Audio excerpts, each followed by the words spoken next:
can't say I remember no at-atting.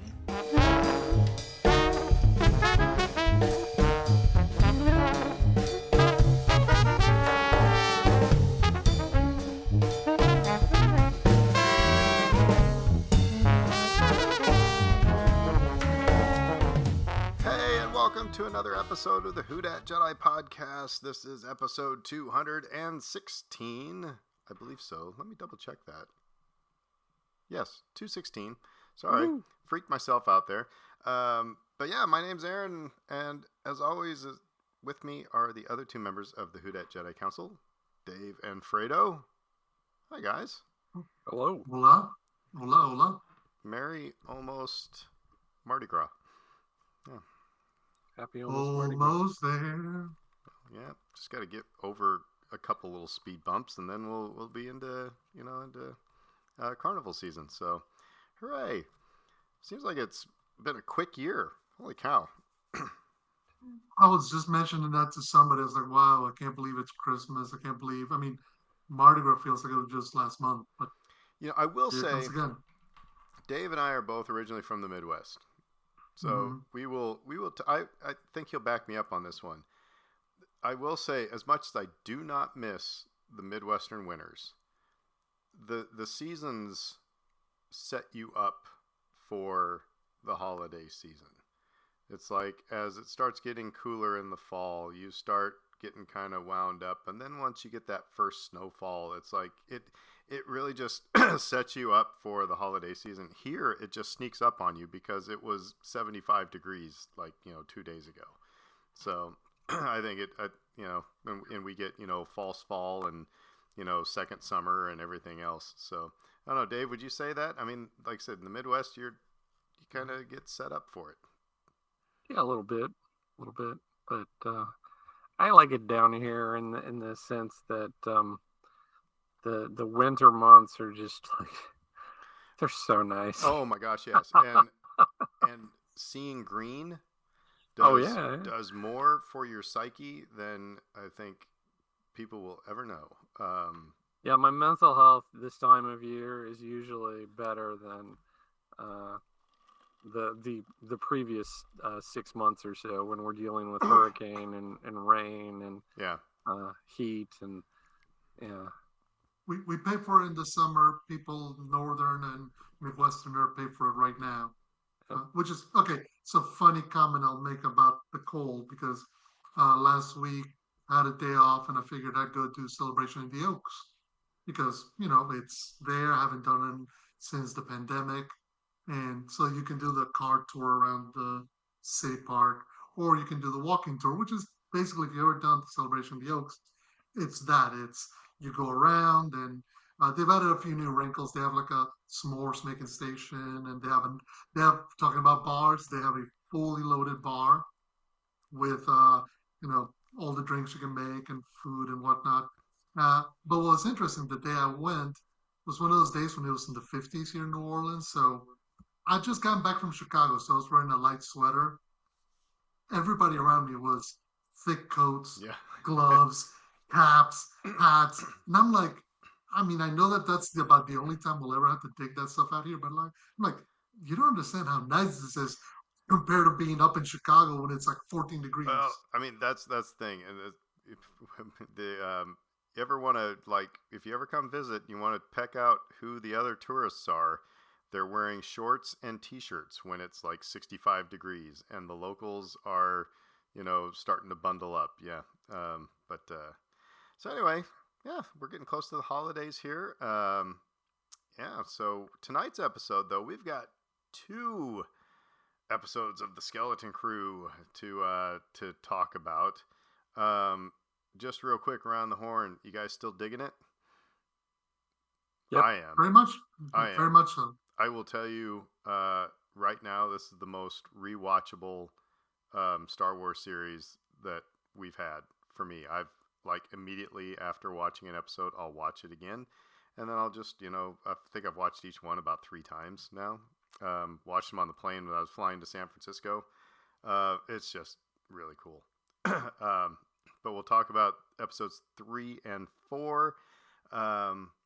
So yeah, but first, we have to do some Star Wars trivia. Get us warmed up. I'm in the Star Wars mood. All right, so Dave, to you. Who discovers that slicing the head off General Grievous's guard doesn't stop it from fighting? Who discovers that slicing the head off General Grievous's guard doesn't stop it from fighting? I think that's Obi-Wan Kenobi. Well, I think that would be Obi-Wan Kenobi. Yes. Hello there. That was a softball. You can never go wrong guessing Obi-Wan Kenobi took somebody's head, some droid's head off. There was one time where, I played this game, the actual Trivial Pursuit game, with another guy. It was kind of like the battle of wits, type of a thing. It was one of those things where I think I ran the table. It's some of these questions are just so easy. Anyway, all right. Fredo, what creatures inspire Han's complaint, quote, I thought they smelled bad on the outside? What creatures inspired Han's complaint, quote, I thought they smelled bad on the outside? I believe those are the Tauntauns. My little Tauntaun, my little Tauntaun. Have you ever seen that comic strip where there's a couple singing the lyrics to Baby It's Cold Outside? And then the guy goes, but baby, your Tauntaun will freeze before you reach the first marker. And the girls dress up like Han atop a Tauntaun, turns around and goes, well, then I'll see you in hell. Well, the line from Robot Chicken, it's like, my little Tauntaun, my little Tauntaun. I can't something, but the kicker of it, my little Tauntaun. When I'm cold, your carcass warms my feet. But yeah. But you guys know? Do you know what the internal temperature of a Tauntaun is? Right off the top of my head. Lukewarm. Boo this man. You guys haven't Boo heard this that one? man. You haven't heard that joke? Okay. All right. That's pretty good. That's a good dad joke. To me, what condition is C-3PO complaining about just prior to his oil bath on Tatooine? Oh, my God. We had this one, didn't we? What condition is C-3PO complaining about just prior to his oil bath on Tatooine? Well, he said his joints are almost frozen. Ah, dang it, that's what we said the last time, but the answer is dust contamination.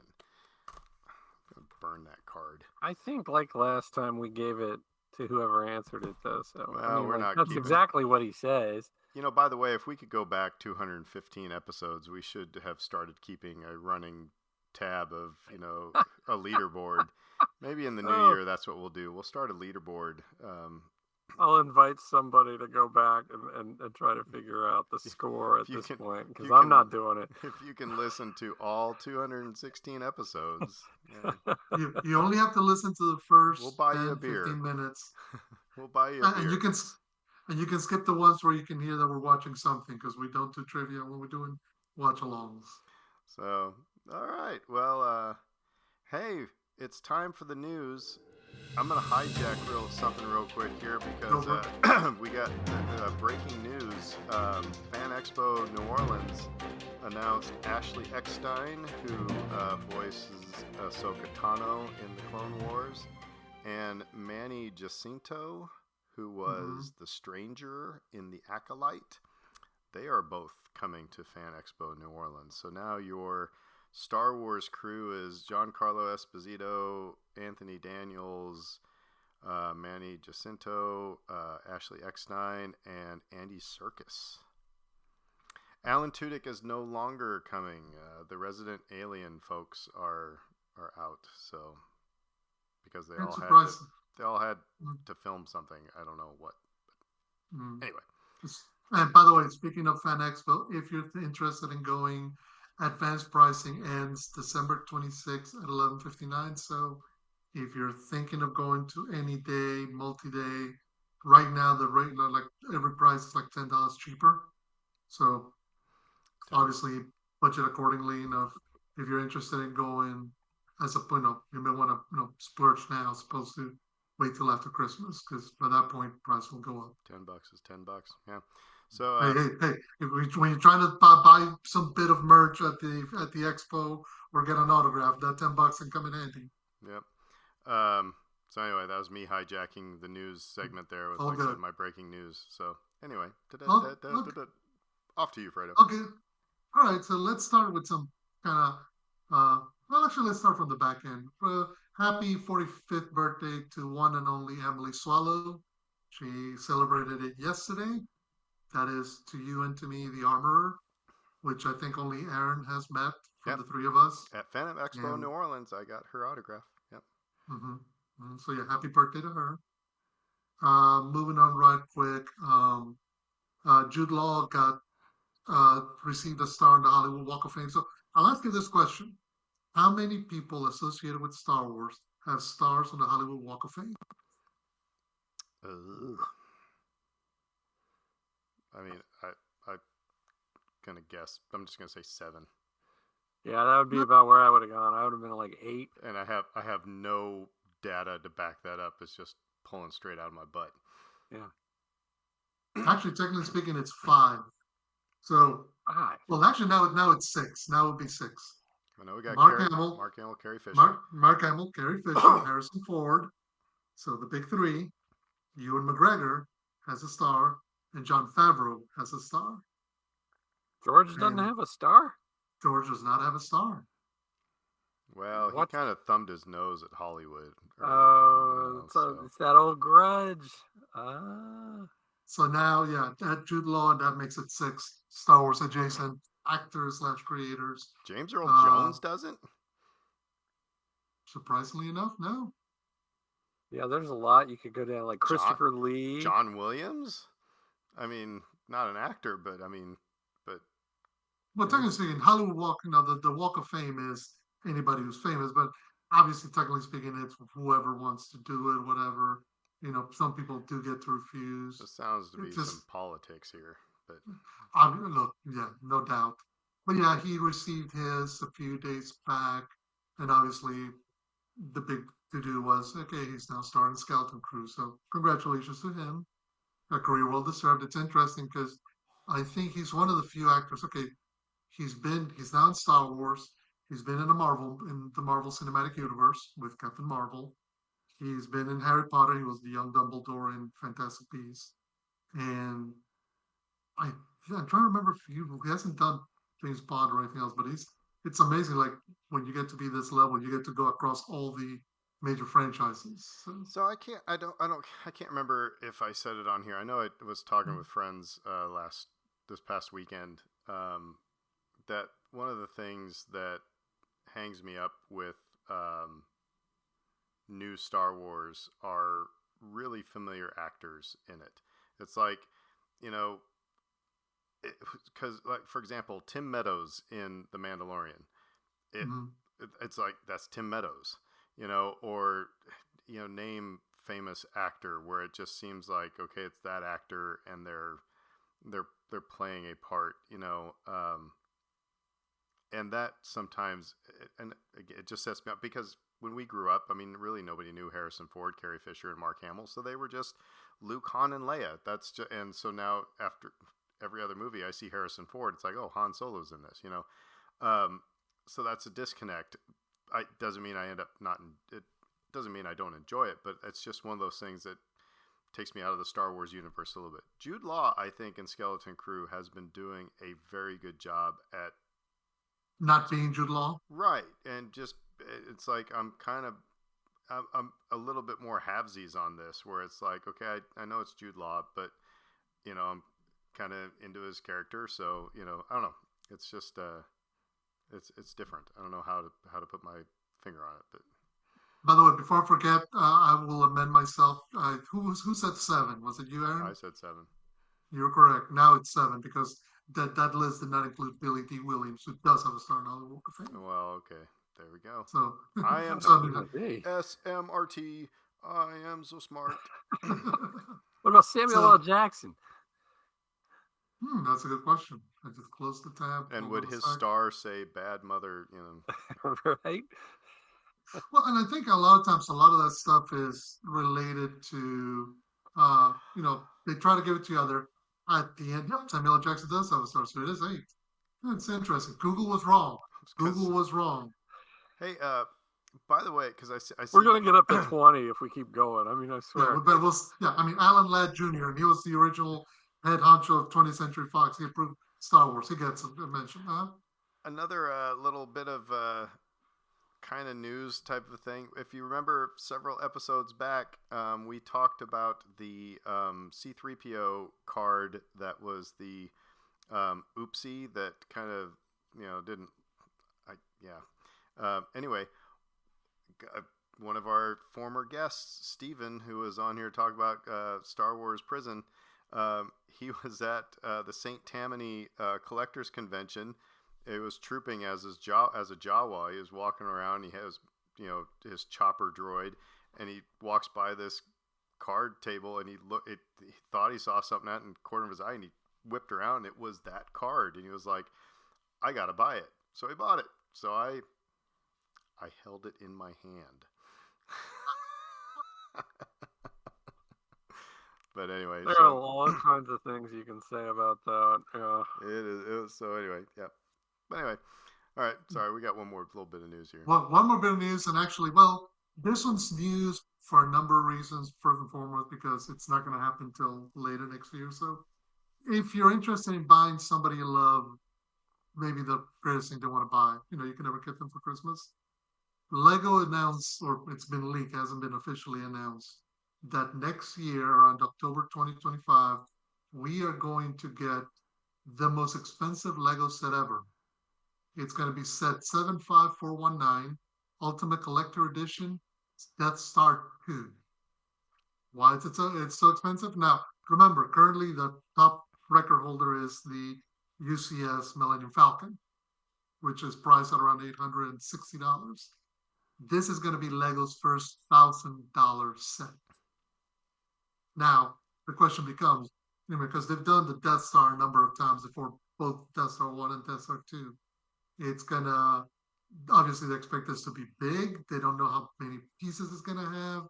They don't know, how many minifigures it's going to have. But yeah, October 1st next year, $1,000, wow. I think I'm going to start a GoFundMe to get Fredo the $1,000 Death Star. Would you put together said Death Star? I would, but I mean, I will talk about this. I just finished a set right behind me, and my limit's about 2,000 pieces. Whatever this is, I mean, I want to say pieces wise, the biggest set is the either the Titanic or the the Eiffel Tower, which are 10,000 pieces. Which that seems that stuff's being fun. That becomes a job at that point. You are just at some point your thumbs are going okay, I need a break. I need to go away. I need to do something else. So anyway. I don't know. I like the little one, the smaller sets that have come out in the last year for the ships because those are cute. You can put them aside. They don't take up a lot of space. This will take a whole. There would have shelf to unto be itself. such anxiety of if you miss one step and you realize 5 days later, But anyway. Along with that, there's a really good comedy bit that I saw. I have to look up the name of the comedian, and if anyone's interested, after I tell you this story, I can go find it for you. But he's talking about how he ends up he's Jewish. He ends up at a white supremacist party, and the first thing he encounters is a woman putting together a puzzle. And so the ultimate joke or gag that comes out of this is ultimately he steals some of the puzzle pieces. And it's one of these, 3,000, it fills an entire table or fills 2 tables, it's just the hugest puzzle you can envision. And it's yeah, I'm just gonna take a couple of these pieces here, and you're never gonna finish it. the other thing is, and this is, I mean, talking about like puzzles, whatever. This is the Death Star. It's the same issue that I had with, like, say, the Star Destroyers. It is 50% gray pieces. Yeah, right. Like at some Yeah, point, yeah, like all gray. it's not like you're making, some of these sets are colorful or have different, structures or whatever. No, this is all one structure, and the bulk of it's going to be in one color. And at some point, you're just going to be hating yourself for doing it. But look, I'm not going to talk anybody out of it. I can't really do that, but it's crazy. I mean, $1,000 set. It's probably going to be some huge size. Because like I said, they've done Death Stars before. I mean, most famously the one that what's his name, Ned drops in Spider-Man: Homecoming. That set where it's like they're putting it together, and it's got all these minifigures and moments and scenes. So it's like, I don't know if I would ever want to do all that, but it's coming. I like the meme that was like the Alderaan Lego set. It was just just a box of green pieces. or the Obi-Wan Kenobi after he gets struck down. Yeah. Just a little cape and a little lightsaber hilt. Well, all right. Let's talk Skeleton Crew.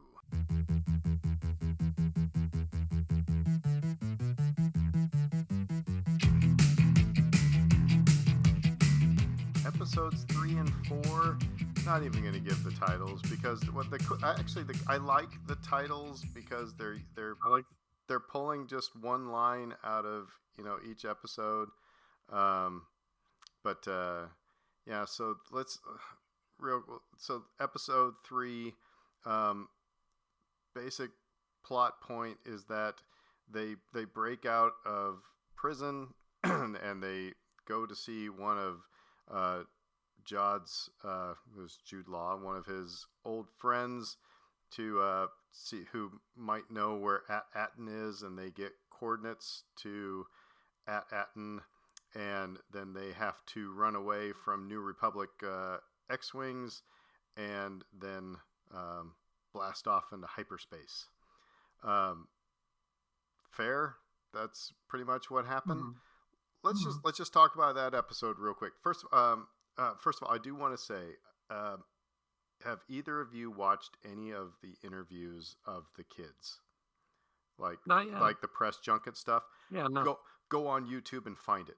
4 of the most delightful children you will ever. I watch them all because they are just so fun to listen to. They're very insightful. They're very cool. They're obviously good friends amongst the 4 of them. And it's just so refreshing. So, like I said, 4 of the most delightful people, you will go watch them. Go on YouTube and just find it. But anyway, so this episode, I have to tell you, my favorite point in the episode is when they're sitting on the, when they tell Jod to go back and get SM-33. And so they're sitting there in the cockpit, and they're arguing over whether or not he was using the Force. And I was like, those 4 kids are the internet. That's what has been going on I just thought, and you knew that when they wrote this, that's what people were going to be arguing about. So let's put something in the episode. I laughed so hard at that because, how can you make something just float? Magnets, tractor beam, it was basically tractor beams, repulsor lifts, string. I was like, that's every podcast I've been listening to for the last week and a half. And it was just so funny. But can we just put that baby to bed? He's clearly using the Force. Not saying he's a Jedi, but he's using the Force. I think the musical cue is there. The sound effect is there. Everything is... he's using the Force in those couple instances. And I think one of the interesting aspects of it is, and we tend to forget this even as fans. What's the old lesson from both Ben and Yoda? The Force is in everything. Yes. You don't have to be a Jedi or born to a special bloodline or trained by some master of the Force in order to be connected to it. Everybody has the Force. Everybody connects to the Force. So the idea that at that moment he's hearing kids and he hears the word Jedi and he's like, oh, I can do this, because he clearly can. And I love that in this episode they even asked, well, wait a minute, why didn't you get out of there beforehand? And he's like, what good would it have done to me? I had no ship. It's like, you guys had a ship. So it's like, maybe he waited for the opportunity and they presented themselves. So So that's a chance. that was okay. So that was something that, and I'll talk more about this when we talk about the next episode because I'll put my tinfoil hat on. But this show is made more for kids than any of the others. And so really everybody, the explanations have to be far easier than about anything else just because, I mean, it's got to be there for kids to go, oh, okay. You know, there's a couple things that I'll say in the next episode that, you know, one was my original thought and then another what I picked up on a podcast. It's like, okay, that really makes sense because at the end of this series, the kids, it has to make sense to the kids. If it doesn't make sense to the kids, then they're just going to be torqued. So I think Occam's razor is that he's using the Force. He never said he was a Jedi. Wim said he was a Jedi, you know. And but how do you guys feel about Jude Law's character, Jod? I mean, where are you sitting with him in this episode? We can talk more about it in the next episode too. But Dave, where are you sitting with him? I don't know. I mean, he's fine. But like you said, maybe that's more of a discussion for the next episode. Do we trust him? When you're watching episode 3, do you trust him? Ish. And I think that's why he's a good character. Yeah. Yeah. I wish. Again, we kind of stated in last episode that he clearly is Captain Silvo, so he's clearly a pirate. He's somebody who's accustomed to backstabbing and betraying and all the stuff that pirates get into. Same time, though, he's kind of no choice. He's got no choice but to go throw his lot with these kids to get away. And I don't know that trust is there yet per se, but you know that he's got it in him to take care of the kids as much as it is to chuck them over the side. He's motivated right now to stick with them because there is a goal in his mind, and it's related to treasure. Well, and with the kids, Wim just thinks he's a Jedi, so he's sold. Mm-hmm. Neil, it's like he's helped us get out of prison, so he's a good guy. That's what he tells Smee. You know, it's like he hasn't done anything to Neil to make him distrust him. Fern is very skeptical. I mean, she is, again, the Han Solo of this group. And KB is very analytical, but she doesn't trust him. But it is interesting that she says, Fern, we're kids. We need an adult to, help us out of this. So it's just where the four of them are coming from is really kind of interesting. But he's also known by Crimson Jack. So for everybody out there, I'm like only a week old in knowing that Crimson Jack was a character in a Star Wars comic book in the 70s. And he was a pirate. And then he showed up back again just recently in a comic for the Galactic Star Cruiser. And that character looks nothing like Jude Law. But so, I'm wondering, actually, again, hearing from some people, it's like maybe is Crimson Jack like the Dread Pirate Roberts? Did he just, take on the moniker? It's interesting that they use that moniker, but clearly does not look anything like what was in the comic book. So I don't know. What do you guys make of the Crimson Jack thing? It's an interesting idea because, again, we're only getting to know the characters. So the idea that he could have worn different hats, pirate hats, so to speak, different nomenclature. Again, that he's got several aliases because he doesn't call himself Jack. He doesn't call himself Silvo. He gives a completely different name that sounds nothing like any of the other characters' names so far. So it's interesting, but it makes you wonder again, how much can you trust them? And because that trust is going to be built and eventually challenged. By the way, Aaron's rant time. His name is Jod. He pronounces it Jod. All the podcasters out there and anybody else listening, quit pronouncing it Jode. He pronounces it Jod. if somebody tells you how their name is pronounced, then you pronounce it correctly. I mispronounced Fredo's last name like twice until he finally just said it's Narvez, and I'm like, sorry, because I was like looking at the way it's spelled, and I sometimes get a little dyslexic, but anyway, I haven't mispronounced it since. So anyway, his name is Jod. Quit calling it Jode. Anyway, I digress. Get off my lawn. So I mean, but I just find it interesting that the story group's like, yeah, let's use this. So I think there is something there, but we don't have to deal with it yet. But I just find it interesting. But I like the idea of maybe the Dread Pirate Roberts, type of a deal. The Galactic Star Cruiser comic is canon. The 1970s Crimson Jack, where he looks like a professional wrestler, is not. But still, it's kind of interesting. And what I think I liked the most of this episode, particularly at the start, was how much it felt like things might fall apart at any moment, which is exactly how you should feel. I mean, the kids are fish out of water. There's clear beef between Jod and Captain Brutus. Because when they break out, that's who he wants to get. He's like put a bounty on him and Yep. on those kids, by the way, because they broke him out. But the whole escape sequence, it's like it felt more like Indiana Jones, I think, in some aspects. And again, Fern is like all of us. She said that was too easy. I mean, it's the Princess Leia line, right? She said, Mm. it's all too easy. She said they'd let us go. I don't think they let us. I don't know if it wasn't for that interaction with Brutus. I mean, my gut was saying that, Jod was setting up he's play acting to get him to Atten, to help the other pirates and everything like.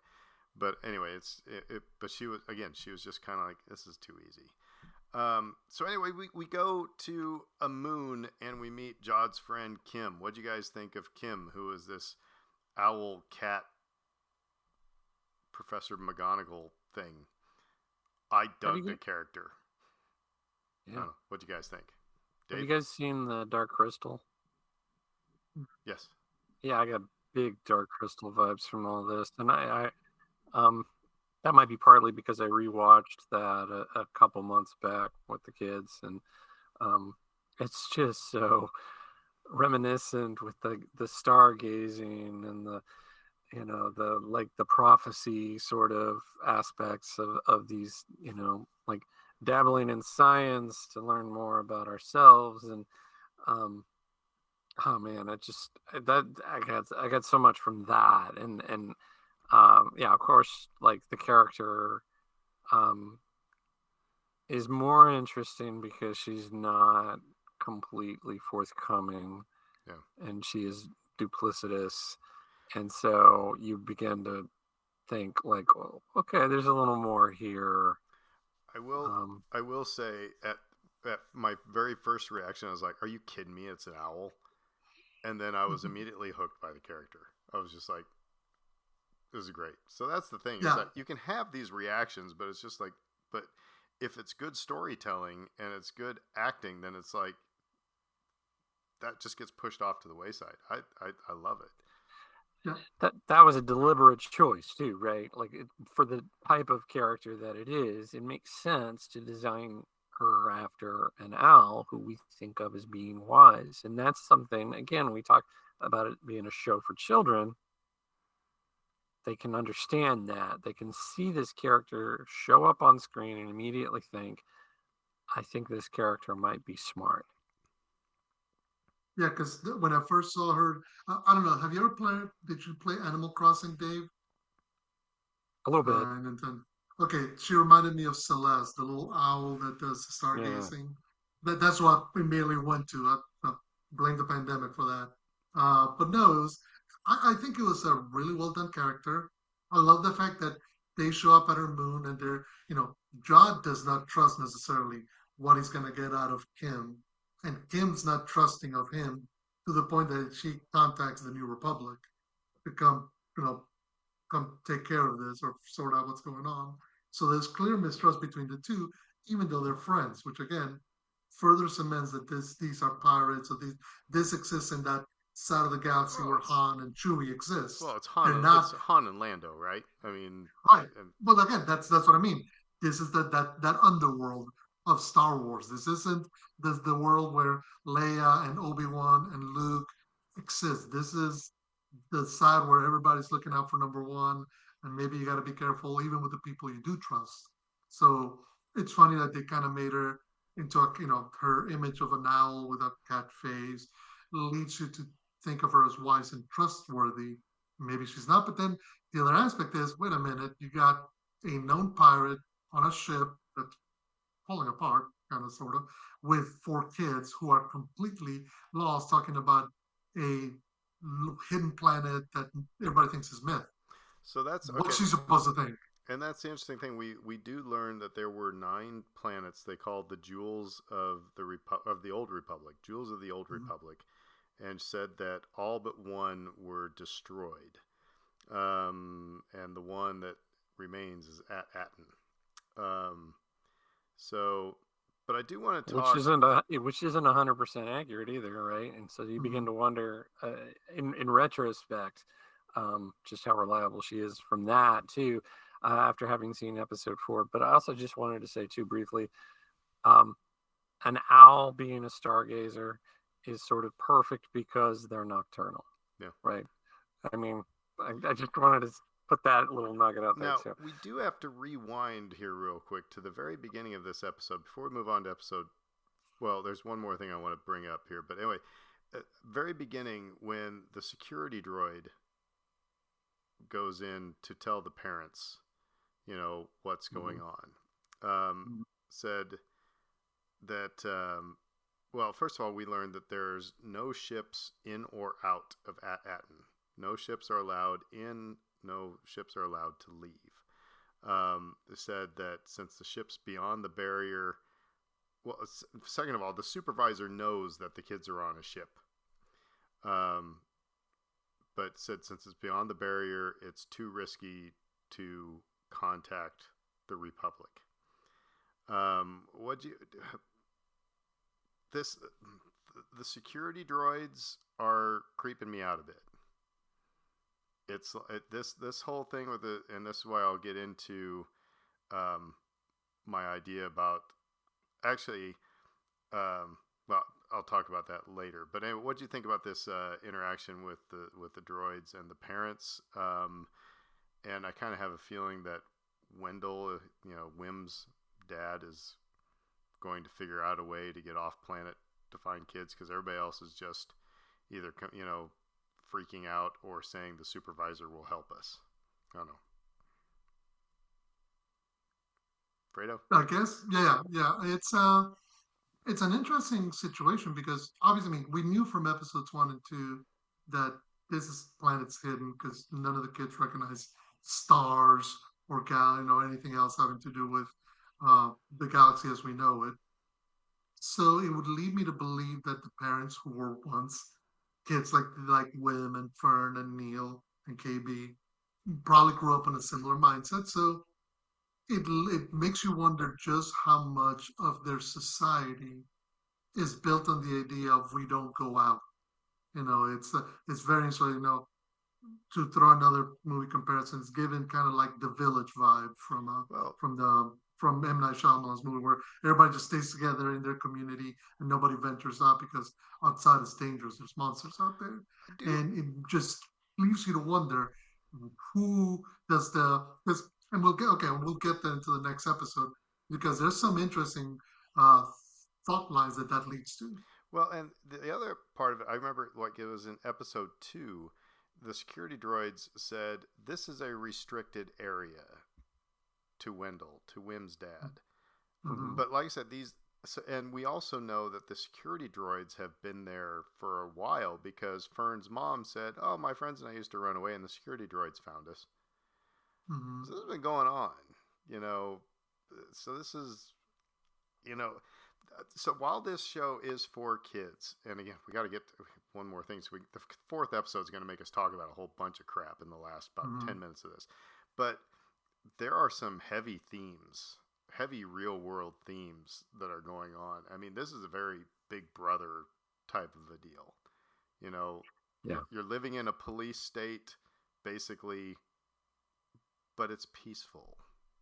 And is that a good thing? That's the trade-off, right? And that's the eternal question: is it worth it? Neil thinks it's good. You know, Yeah, yes and no, though, because like I think he was at the center of that conversation of when they were asking. At one point, they became self-aware, and they were like, "Why is everyone on our planet an analyst?" yeah. You What know, are they analyzing? Yeah. Yeah. it's They're, like, they're "Why is finally everyone a starting to ask banker questions. Yeah. or an accountant?" Basically, and it's just like, they're starting to peel back some of those layers. So we'll talk more about that in the next episode with the next episode here. But there's one last thing. This is not my thought. I did not think about this when I saw it, but I want to especially get Dave's perspective on this because Dave's the resident dad here. And this podcast I was listening to, they said they were really, I mean, they can't believe that when they're talking about Jod and do you trust him and stuff like that, he put the kids in gun turrets to shoot at Republic, to shoot at the cops. Yes. It's like, I mean, it's one thing to have, Neil take the wheel. I mean, how many dads have, told, their underage, kid to take the wheel? I mean, that happens. But here, get in the gun turrets and shoot at the cops to keep them off our tail. That's, I mean, That's a whole, there's different levels there, right? Like, because like even if you think about people who are sort of like gun happy or gun friendly, generally speaking, they're not shooting at other people. They're going to gun ranges or they're going hunting, and they're teaching their kids responsible gun ownership, and it's not all right. Take control of this cannon and shoot at the resident cops. Yeah, no, that's you're sort of like crossing a line when you do that. Even the uncle who has never had kids, has the sense of like, I'm not going to have my nephew, like I said, shoot at the tires of the cops that are chasing me because we ran a stop sign back there. I mean, so it's like, is he does he have no moral compass, or is it, I don't know. Like I said, originally watching it, it didn't hit me. But when somebody mentioned it, I was like, wow, that is kind of that's a choice that the writers made. Anyway. Where my mind went with that was to immediately wonder if he knew that those cannons weren't equipped to take those X-Wings down, merely slow them down a little bit, because like they weren't doing any damage, No. really, and that became clear pretty quickly, and I think like maybe he knew that this ship that they were on wasn't capable of having the artillery. That's fair. And I think, okay, so now I think we can maybe start talking about the next episode, because I think they're doing everything they can to make us not trust Jod. I mean, they're doing and I think that's going to be a bait and switch a little bit. It's almost, the adults are sitting there going, okay, the kids will see, okay, yeah, there's something not right about him. But the rest of us are like, okay, they're doing a lot to make us not trust him. And in this next episode, so what happens is that they take Kim's coordinates and they go to what they think is At-Aten. It's a planet that looks exactly like At-Aten, but it's like run down, and there's wars going on between two tribes. So the kids leave Jod and SM-33 on the ship, and they go walking. They end up getting basically taken captive by the French resistance, I suppose. But it was funny because Wim said exactly what I was thinking. Is like, are you guys kids who are rebelling against the the adults on the planet? That's what I thought this was. It's like that we're on Lord of the Flies here or something. But they end up being used by this, like I said, the French resistance to go scouting or go into battle against their enemies. And at the end of the episode, I suppose the one girl who Neil gets a crush on, what was her name? Hannah. Rita. I think it's, yeah. Anyway, they show him to the lower sanctum or something like this. Anyway, it's a big tower that that Neil says, hey, this is exactly like the supervisor's tower on Atten.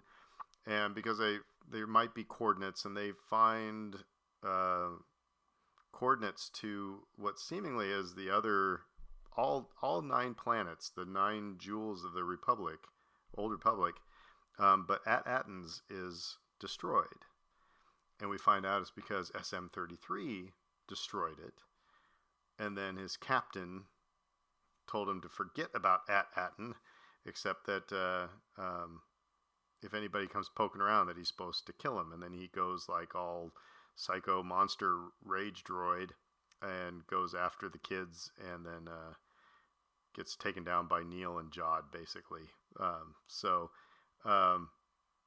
And that's kind of where we leave off. So we're not off that planet, but we know who's got the information to get us to Atten. Like I said, this episode to me was very, very interesting. There was some heady things here. I was thinking automatically the Israeli-Palestinian conflict. I'm thinking of American kids who are like, why do you guys fight? Why don't you just say you're sorry? And, that was Neil. He said, why don't you just say you're sorry and then just live in peace? The naivete of a kid, but it's like, yeah, I wish that, you could just say, yeah, let's just stop this and let's just live in peace. Like I said, that was really heady. I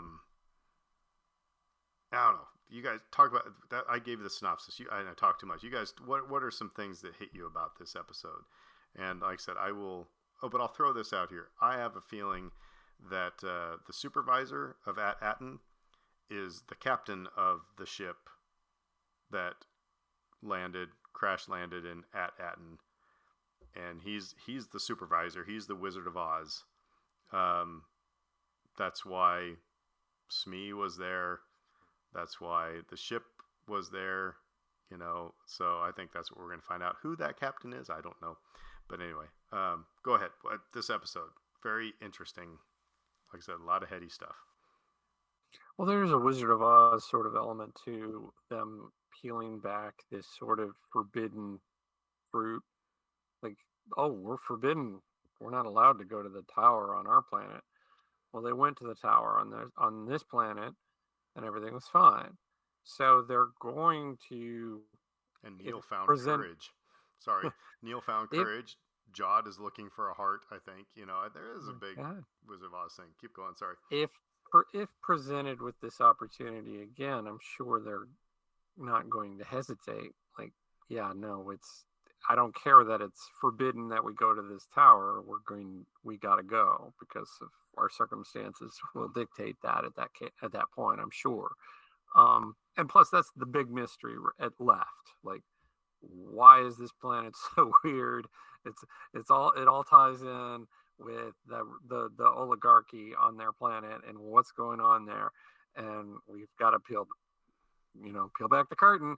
Well, it starts off with they come into the planet, and you notice that they have the same devices to create the barrier, but they're broken down. Yes, and they also get caught in like some sort of like automatic landing initiative, and the droid's like, "I'll break us out of this thing," and it's just like, this is why I like your theory, but I'm not sure it's accurate, because like I think like so many of these planets are sort of identical to each other, and then I tend to think that the structure in place on Atten is a surviving one that has been there a very, very, very long time. And like I could see where the two theories could meld, where he took over, or he figured out a way to coerce his way into power or whatever. But yeah, it there's a lot going on here in this episode that's really interesting. And the one thing that I really felt like I needed to get off my chest is the name of the episode. Can't say I remember no Atten. Can't say I remember no Atin. We had heard that dialogue maybe 3 times Nice prior wordplay, to isn't this it? episode, and then like immediately into this week, and then like shortly thereafter again. I think like on the second or third time, I was just like, who erased his memory and why? And why did they make sure that that part of his memory got erased? And we need to find that out, right? Like that's where my mind's going as an adult.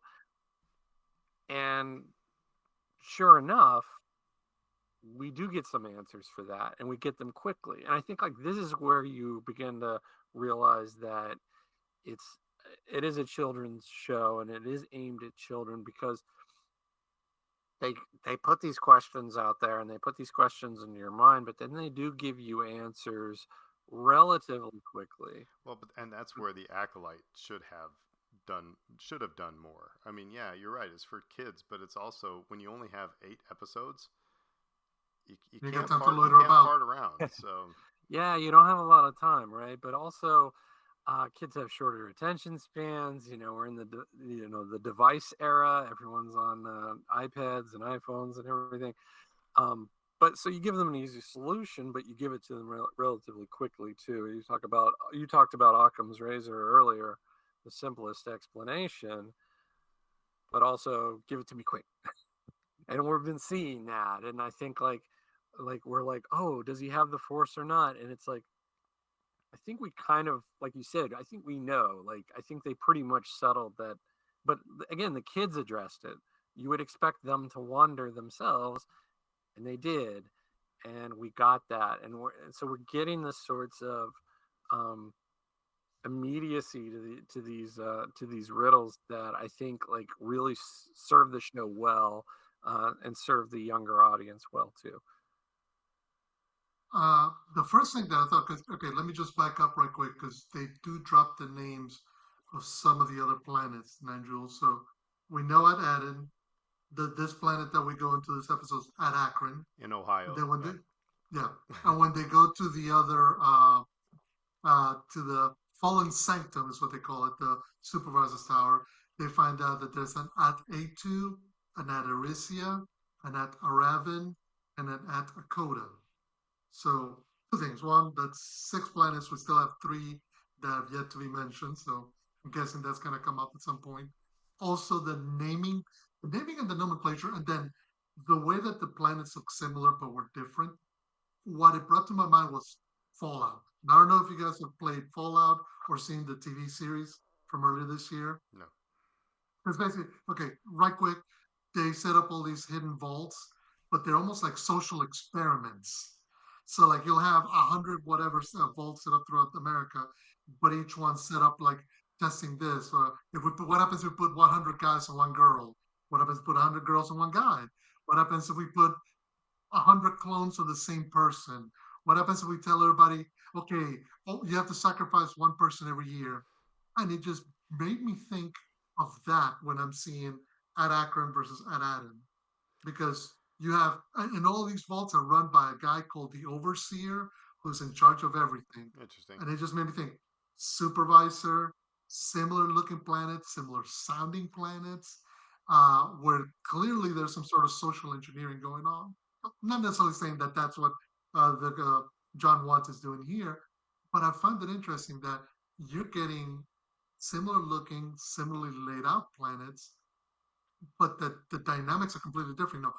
Aden has a very structured society where everybody's working to be an analyst.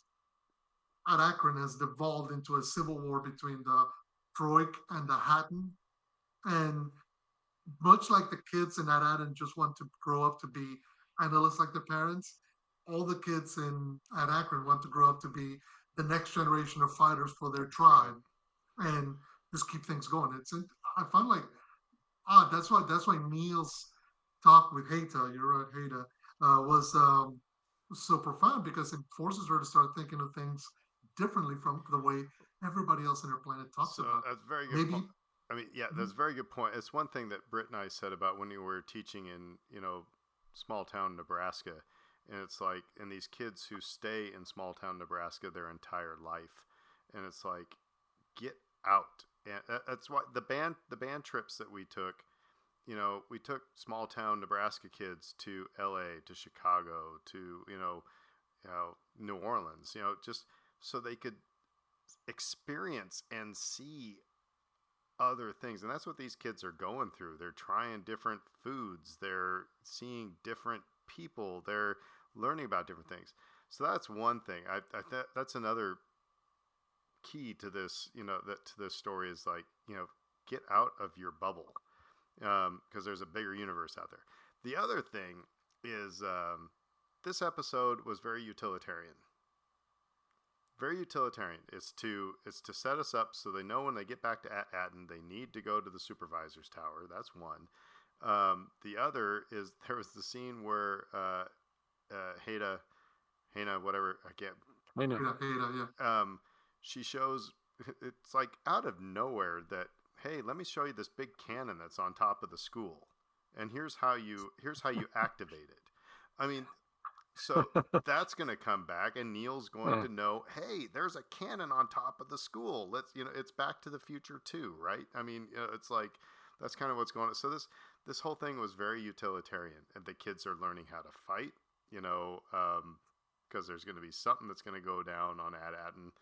The other part of it, this was brought up by another podcast, and it's a very good point. All of Jod's stuff was done off screen. What happened? He's obviously what really happened. He's looking for the treasure. He's trying to get Smee to help him. Then the other tribe shows up, and that was the greatest part. Where he just shoot me. He was done. That was just a great line. But then all of a sudden he shows. I mean, and we know that he rifled through the kids' stuff and he found the credits. And did he give them the credits for the EOP? Did he use powers? What happened? That's very interesting because all of a sudden he just shows up and then he gets the kids back. That was just all very weird. It's interesting too that he's so invested. We know that from what's verbalized to us is that the reason he's involved in all of this is he thinks he can make a little bit of money. Okay. That's it. There are other ways to make money. And sell off the ship for parts. I mean, his commitment level to them and saving them, again, it sort of belies this rascal nature that you think you might see from a pirate. And he keeps coming through for them, and it's there's more going on there.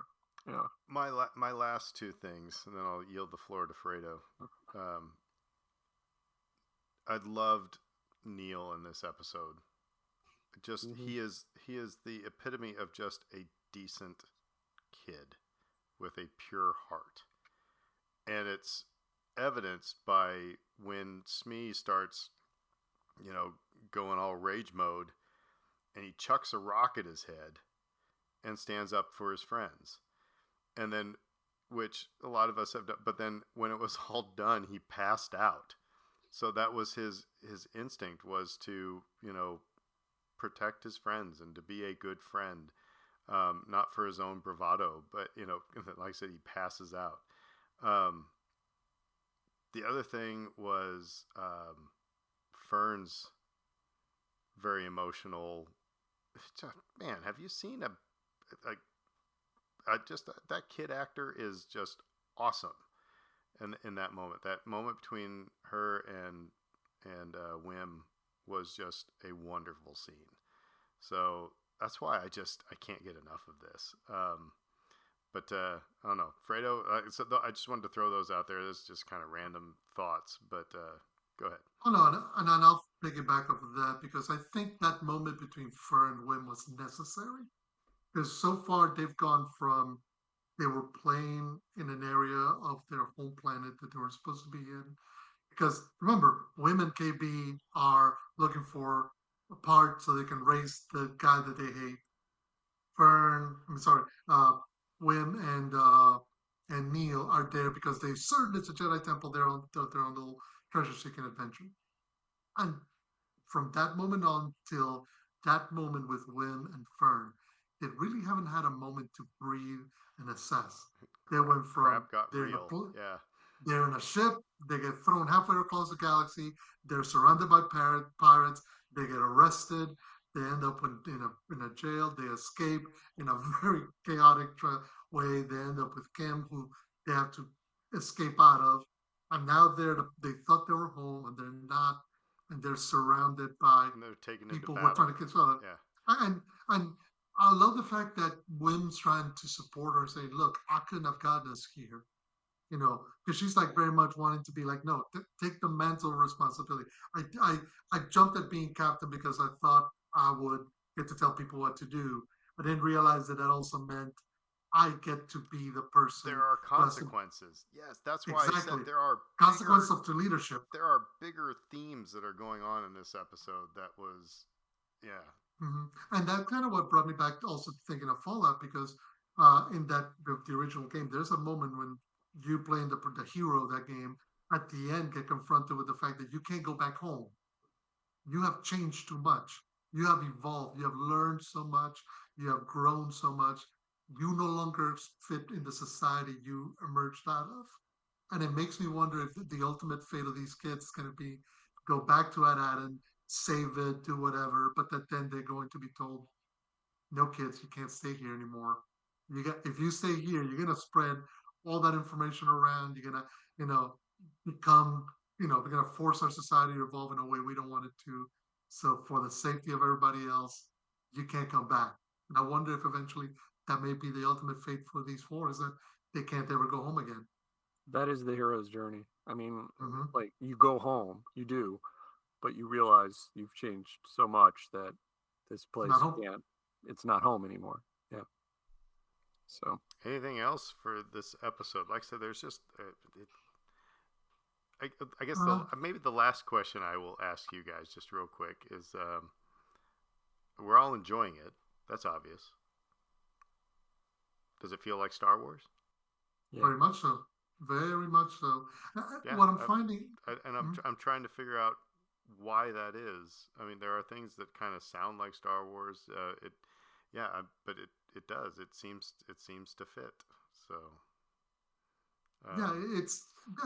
it's interesting because you have droids, you don't have lightsabers yet. You have the Force, you have weird aliens, but it's an adventure. And I think at the core of Star Wars is that it's an adventure. Whether you're a Jedi Knight, whether you're a pirate, whether you're a bounty hunter, whether you're just a kid thrust into the galaxy, it's all about this journey that you go through. Like Dave said, the hero's journey. And that's what Star Wars at its essence is all about. It's about leaving home and getting caught up into something bigger than yourself. And it's fitting that really well. And what I love the most is that so far we've only begun. We've got to know Fern and Wim and Neil now in this episode. I'm guessing at some point we'll get to know KB. This episode 3 kind of made a point of pointing out her parents, and Neil was talking more about his relationship with his siblings. So it's that journey of discovery that happens inwards while you're in a big old galaxy, trying to dodge pirates and killer robots and whatnot. Yeah, I feel like we really know Neil well. We need to start to learn more about the others. Some of the others. Yeah, I would agree. Well, hey, until next week. Like I said, so let us know what you're thinking of Skeleton Crew so far. I'm really pleasantly surprised. I didn't have very high expectations for this, and it's right now it's just a delight. So, and like I said, I encourage you to go watch the press junket stuff with the kids. It's great. So yeah, until next week, we will say who dat. Who dat? Everybody have a fantastic week and holidays if we don't see you. So, take it easy. McClunky.